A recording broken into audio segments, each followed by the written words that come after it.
وَيَقُولُونَ لَوْلَا أُنزِلَ عَلَيْهِ آیَةٌ مِّن رَبِّهِ، اور یہ کہتے ہیں کہ کیوں نہ نازل کی گئی ان پر ان کے رب کی طرف سے کوئی نشانی، یعنی کوئی معجزہ کیوں نہیں دیا گیا۔ اور معجزہ بھی یہ وہ مانتے تھے جو ان کی ڈیمانڈ تھی، جو سورہ بنی اسرائیل میں آیا کہ کوئی تمہارے لیے باغ ہو جس میں تم نہریں رواں کر دو، آسمان پہ چڑھ کے دکھاؤ اور ہماری نظروں کے سامنے ایک کتاب لے کے نازل ہو۔ اس طرح کے آلموسٹ 9 معجزات تھے جو وہ ڈیمانڈ کرتے تھے کہ اس طرح ہو جائے۔ اس کے اینڈ پہ اللہ نے فرمایا کہ تم فرما دو میں ایک بشر ہوں، رسول ہوں، معجزات تو اللہ کے پاس ہے۔ تو یہ کہتے ہیں رب کی طرف سے نشانی کیوں نہیں نازل ہوئی۔ اس سے یہ نہ سمجھیے گا نبی علیہ السلام کو کوئی معجزات نہیں دیے گئے تھے، وہ والے معجزات جو وہ ڈیمانڈ کرتے تھے، جیسا یہودی کہتے تھے سورہ ال عمران میں کہ ہم سے تو اللہ نے عہد لیا تھا، اپنی طرف سے ہی بنا دیا کہ ہم اس وقت تک کسی پیغمبر پہ ایمان نہیں لائیں گے جب تک کہ آسمان سے ایک غیبی آگ آ کے اس کی قربان کی ہوئی چیز کو، قربانی کو جلا کے راکھ نہ کر دے۔ اب یہ بنی اسرائیل کے لیے تھا، اس امت کے لیے نہیں تھا۔ تو وہ اس قسم کی جو نشانیاں ہیں، معجزات ڈیمانڈ کرتے تھے۔ بھئی تم خود بتاتے ہو کہ حضرت عیسیٰ علیہ السلام مردے زندہ کرتے تھے، تم بھی مردہ زندہ کر کے بتاؤ۔ تو سورۃ الانبیاء میں آیا کہ بتاؤ کیا اگلے لوگ ایمان لے آئے تھے منہ مانگے معجزات کے اوپر جو تم بھی لے آؤ گے پھر؟ اچھا اللہ کو کیا حرج تھا؟ وہ بھی اللہ تعالیٰ نے قرآن میں فرمایا کہ اگر منہ مانگا معجزہ دیا اس کے بعد کوئی انکار کرے پھر اللہ کا عذاب آ جاتا ہے، کیونکہ پھر آپ کی شرط اللہ نے پوری کر دی۔ جس طرح منہ مانگا معجزہ تھا کہ اونٹنی نکلے پہاڑ میں سے، صالح علیہ السلام کی قوم سمود نے ڈیمانڈ کیا، وہ نکلی، پھر بھی انہوں نے نہیں مانا، پھر اللہ کا عذاب ان پہ آ گیا۔ لہٰذا معجزے میں تاخیر کرنا یا منہ مانگا معجزہ نہ دکھانا یہ اللہ کی رحمت ہے اس قوم کے اوپر، ورنہ حضرت خالد بن ولید رضی اللہ عنہ نہ ہوتے، 19 سال تک کافر رہے۔ اگر منہ مانگا معجزہ دکھا دیا جاتا اور وہ ایمان نہ لے کر آتے تو کفر کی موت مر جاتے۔ تو یہ اللہ کی رحمت ہے۔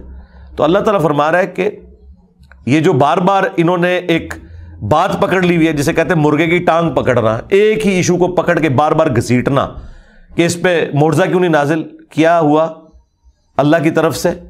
فَقُلْ إِنَّمَا الْغَيْبُ لِلَّهِ، تو اے نبی اس کے جواب میں فرمائے کہ غیب جو ہے یہ تو صرف اللہ کے ساتھ خاص ہے، اللہ کو پتہ ہے مستقبل میں کیا ہونا ہے۔ فَانْتَظِرُوا، پس تم انتظار کرو، اگر اللہ نے کوئی معجزہ دکھانا ہوا نا تو دکھا دے گا۔ انی معکم من المنتظرین، بے شک میں بھی تمہارے ساتھ انتظار کرنے والوں میں شامل ہوں۔ اندازہ کریں، یہاں پہ کہتے ہیں چاہیں تو اشاروں سے اپنے کائی پلٹ دیں دنیا کی۔ اندازہ کرو یہاں پہ جو کائنات کا امام ہے، جو انبیاء کا امام ہے، اسے کہا جا رہا ہے کہ میں بھی انتظار میں ہوں کہ اللہ نے کوئی معجزہ دکھانا ہے تو دکھا دے گا، تجھ بھی انتظار کرو۔ یعنی میرے پاس بھی اختیار نہیں، اور نہ صرف اختیار نہیں بلکہ مجھے یہ بھی نہیں پتا کہ وہ معجزہ آئے گا بھی یا نہیں، اور آئے گا تو کب آئے گا۔ غیب کا علم اللہ کے ساتھ خاص ہے جب تک کہ پیغمبر کو بتا نہ دیا جائے۔ یہ ہے جناب کتابوں کا خدا۔ وَإِذَا أَذَقْنَا النَّاسَ رَحْمَةً مِّن بَعْدِ ضَرَّاءَ مَسَّتْهُمْ، اور جب ہم انسان کو، انسانیت کو، لوگوں کو مزہ چکھاتے ہیں اپنی رحمت کا تکلیف کے بعد، وہ مزہ یہ بھی ہو سکتا ہے کہ قحط سالی کے بعد بارش کا نازل ہونا، وہ مزہ یہ بھی ہو سکتا ہے کہ کسی پہ تنگ دستی تھی اس کے بعد خوشحالی کا آ جانا، کوئی بیمار تھا اس کو شفا کا مل جانا۔ تو جب ہم اپنی رحمت کا مزہ اسے چکھاتے ہیں تکلیف کے بعد، اذا لہم مکر فی آیاتنا، تو وہ ہماری آیات کے ساتھ مکر و فریب کرنا شروع کر دیتے ہیں، بجائے یہ کہ اس سے گاڈ اورینٹڈ ہوں وہ شرک کی طرف چلتے ہیں، اور بجائے اللہ تعالیٰ کے کھاتے میں اس رحمت کو ڈالنے کے، اللہ کے مقابل جو انہوں نے ہستیاں کھڑی کی ہیں ان کے کھاتے میں ڈال دیتے ہیں۔ یہ وہ شرک والا ایٹیچیوڈ، یہ آیات آگے جا کے کھولیں گی، اس کی مثال بھی پھر اللہ تعالیٰ بیان کرے گا۔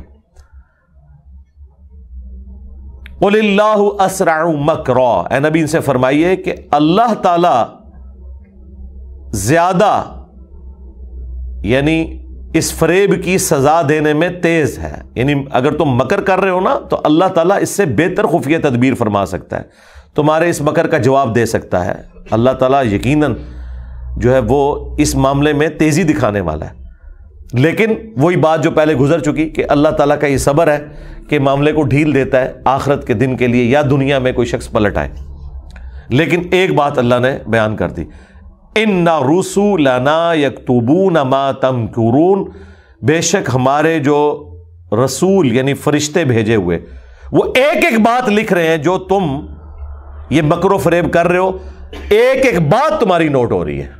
یہ نہ سمجھنا کہ چیزیں نوٹ نہیں ہو رہی ہیں، ایک ایک بات کا بدلہ دیا جائے گا. لیکن قیامت کے دن اس ڈھیل کو یہ نہ سمجھو کہ اللہ تبارک و تعالیٰ کے ہاں تمہاری مقبولیت ہو گئی ہے یا اللہ تعالیٰ قادر نہیں ہے تم پہ گرفت کرنے کے اعتبار سے، بلکہ یہ تمہیں ڈھیل دی جا رہی ہے اور ایک ایک گل تاری نوٹ ہو رہی ہے. جیسا پنجابی بھی لوگ کہتے ہیں نا پتر ایک ایک گل میں تیری یاد رکھی ہے، نوٹ کر رہے ہیں. اللہ تعالیٰ بھی دھمکی دے رہا ہے کہ ہمارے فرشتے ایک ایک بات نوٹ کر رہے ہیں جو تم نے بکواسیات کی ہیں اپنے رب کے بارے میں، ایک ایک چیز. وہ تو پھر سورہ بنی اسرائیل میں ہے نا، وہ جب انسان اپنا نامہ اعمال پڑھے گا تو کہے گا یہ کیسی کتاب ہے، نہ اس میں کوئی چھوٹی چیز نہ کوئی بڑی چیز، اللہ تعالیٰ نے کچھ بھی نہیں چھوڑا.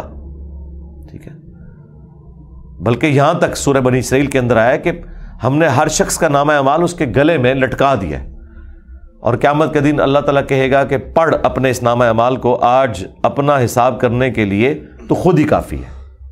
اللہم حاسبنا حسابا یسیرا، آمین.